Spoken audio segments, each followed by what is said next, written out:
जब भविष्य आपसे सवाल करे तो आपके पास जवाब हो। आदरणीय महानुभावों, पिछले दिनों ज़कात फाउंडेशन के अध्यक्ष डॉक्टर सैयद जफर महमूद ने ज़कात फाउंडेशन के कार्यक्रम में बोलते हुए कहा था कि मुस्लिमों को किसी अन्य धर्म के लोगों की तरह यह सुनिश्चित करना चाहिए कि वे देश के शासन संरचनाओं से बाहर ना रह जाएं, यानी इस्लाम से जुड़े लोग राजनीतिक शक्ति के अलावा शासन की शक्तियां भी हासिल करें। आप सोच रहे होंगे कि ज़कात फाउंडेशन क्या है, तो सुने। ज़कात फाउंडेशन के माध्यम से रिटायर्ड मुस्लिम अफसर अब मुसलमान युवाओं को IAS IPS बनने की राह दिखा रहे हैं।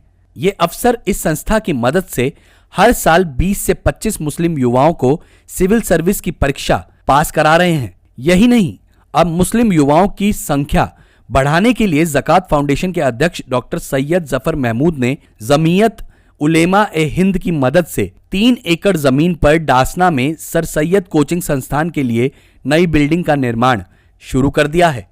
इस संस्थान में युवाओं की तैयारी कैसी चल रही है और तैयारी में उन्हें मदद करने के लिए रिटायर्ड और सर्विस में मौजूद IAS IPS IRS IFS सरीखे अधिकारी भी मदद दे रहे हैं। ज़कात फाउंडेशन भले ही मुसलमान युवाओं की बेहतरी का दावा कर रही हो, लेकिन जिस तरह इन संस्थाओं में सिर्फ रिटायर्ड और सर्विस में मौजूद IAS IPS IRS IFS मुस्लिम अफसर अपना योगदान दे रहे हैं, यह भविष्य के किसी दूसरे एजेंडे को दर्शा रहा है, क्योंकि इस संस्था में मुस्लिम युवाओं को अलग अलग कोचिंग में भेजा जाता है। हॉस्टल में युवाओं के लिए रहना खाना और स्टडी मटेरियल तक का इंतजाम बिल्कुल फ्री है। आपको भले ही एक पल को यह सिर्फ खबर लगे, लेकिन पिछले वर्ष ज़कात फाउंडेशन ने 51 मुस्लिम उम्मीदवारों को तैयार किया था, जिसमें से 26 ने इस वर्ष सफलता प्राप्त की। आने वाले दिनों में जब संस्था के पास बड़ी बिल्डिंग होगी तो समझ जाइए, देश के अहम प्रशासनिक पदों पर सिर्फ मुस्लिम होंगे। भले ही कुछ वर्ष सत्ता हिंदू नेताओं के हाथों में रहे, लेकिन प्रशासन पर उनकी पकड़ न सिर्फ बराबर हो जाएगी, बल्कि संवैधानिक और प्रशासनिक पदों पर एक असंतोष और प्रेशर ग्रुप का निर्माण भी हो जाएगा।